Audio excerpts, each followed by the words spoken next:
High সবাইকে। আর এই ভিডিওটা হচ্ছে কার্তিক পুজোর দিনে। আমার এই বছরটাই 3 বছর কমপ্লিট হলো। এই দেখো আমি আলপনা দিয়েছি। আর আমার শ্বশুরবাড়ির থেকে ঠাকুরটা দিয়েছিল, মানে সব দরজাতে দিয়ে যায় না সেরকম। ওই যেরকম মানু হাই করলো, আমার বর হাই করলো, নিয়ে সেই ঠাকুর এই যে মানু দেখাচ্ছে, বলছে এটা আমার কিউট কার্তিক, তাই বলে দেখাচ্ছে মানু।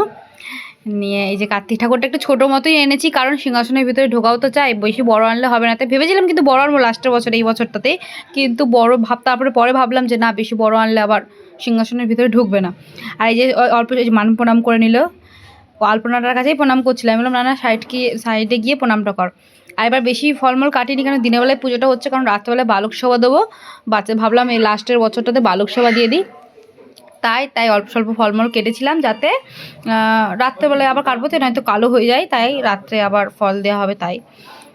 আর এই দেখো পুজো হচ্ছে, এই যে পুজো করছে ব্রাহ্মণে, মানে পুজো করে নিচ্ছে। আর ওদিকে মানু গেল প্রণাম টনাম করে, আর সবাই পিছনে বসে আছে। দাঁড়াও দেখাচ্ছি কে কে আছে। বড়মশাই বসে আছে, আর এটা বৌদির মা, মানে মাসি আর বৌদি আর দিদা রয়েছে। আর মানু আর মা পিছনে রয়েছে, ওটা তোলা হয়নি ভিডিওতে। ওম কাঙ্কার্তিকায় নমঃ এসো ধূপং ওম কাঙ্কার্তিকায় নমঃ এসো প্রদীপং ওম কাঙ্কার্তিকায় নমঃ ইদং ঊর্ধ্বং ওম কাঙ্কার্তিকায় নমঃ ইদং। তোমরা অনেকেই ভাববে হয়তো যে দিনের বেলায় পুজো হচ্ছে কার্তিক ঠাকুর, কিন্তু আমাদের ব্রাহ্মণ বলেছিল যে দিনের বেলায় কোনো অসুবিধা হয় না, দিনের বেলায় অনেকে পুজো করে। তো সেই ব্রাহ্মণেই করলো, তো বললো ঠিক আছে, কারণ রাত্রেবেলাতে আবার বাচ্চাদের খাওয়ানো দাওয়ানোর ব্যবস্থা ছিল, ওইদিকে পুজো দিয়ে গেলে লেট হতো খাওয়ানোটা। তো ব্রাহ্মণ নিজেও বললো যে আমাদের বাড়িতেও পুজো করিয়ে এলাম, কোনো অসুবিধা হবে না দিনের বেলায় করলে, তাই স্যার আমাকে বললো যে পুজোটা করিয়ে এনে দিনে। এই যেখানে অঞ্জলি দিয়ে দিলাম, ও আর আমি উপোস ছিলাম তো, তাই এই যে হচ্ছে পুজো, অঞ্জলি এই আরতি করা হচ্ছে। আর এখানে হচ্ছে ওই পুজো টুজো হওয়ার পরে সব রান্নাবান্না হচ্ছিলো দুপুরের পরে। খিচুড়ি হচ্ছিলো, ওইটা আলু ভাজা হলো গোল গোল করে বাচ্চাদের জন্য। বাচ্চা মানে এখানে মাদেরকেও বলা হয়েছে, কারণ শুধু বাচ্চারা তো আর একা এসে খেতে পারে না। এখানে ফুলকপি ভাজছে, যে মারা কাটছে, যে মাসি কাটছে, এটা আমার একটা জেঠিমা পাশের বাড়ি।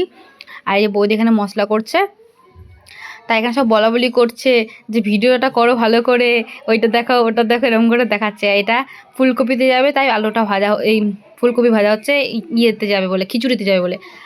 এই দেখো এটা হবে বাঁধাকপি হবে খিচুড়ির সাথে, বাঁধাকপি, তাই সেখানে আলুটা কষানো হচ্ছে, সব নিরামিষ হবে তাই। আর এইখানে ওইটা নারকেলটা পড়বে খিচুড়িতে। তাই আমি সব রেসিপিটা দেখাচ্ছি তোমাদেরকে, কি করে করছে মশলা দিয়ে খিচুড়ি। আসলে বাঁধাকপিটা হয়ে গেছে, সেটা ক্লিপ নিতে ভুলে গেছিলাম। আর এটা হচ্ছে খিচুড়ির জন্য। একদিকে ওই হাঁড়িতে দেখতে পাচ্ছ এক পাশে, মানে ওটা কি সেদ্ধ করা হয়ে গেছে, চাল ডালগুলো সব সেদ্ধ করা হয়ে গেছে। নিয়ে এর মধ্যে যে এই চাল ডালগুলো এই ভাজার মধ্যে এই ফোড়ন দিয়ে দিল, ফোড়ন করা হয়ে গেলো, তার মানে এর মধ্যে দিয়ে দিল এটা। নিয়ে ফুলকপি যা যা ছিল সব দিয়ে দিচ্ছে। এই দেখো সন্ধ্যাতে ফল কাটা হয়েছিল, আর কি আইটেম হয়েছিল, খিচুড়ি, চাটনি, পায়েস, আলু ভাজা হয়েছিল, বাঁধাকপি হয়েছিল, মিষ্টি হয়েছিল, পাঁপড় হয়েছিল, আর চকলেটও দেওয়া হয়েছিল বাচ্চাদেরকে। দেখো রেডি হয়ে সন্ধ্যেতে ভেবেছিলাম ভিডিও বানাবো, নিয়ে সবাই খাওয়া দাওয়া হয়ে গেছে, আর আমি ভিডিও বানাতে ভুলেই গেছি। নিয়ে কয়েকজন বাকি ছিল, সেগুলোই তোলা হয়েছে। আর মানু কি বলছে দেখো ভিডিও।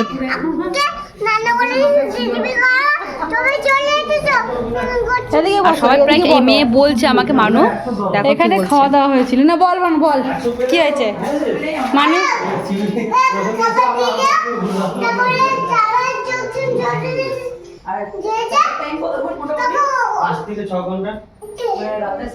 তারপরে মা ভিডিও করেছে, লোকজন সব খেয়ে দিয়ে চলে গেছে, তারপরে মা ভিডিও করেছে।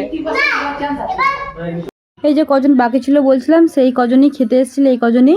আর ভিডিওটা ভালো লাগলে লাইক শেয়ার কমেন্ট করে দিও, সাবস্ক্রাইব করে দিও। Thank you for watching, bye by.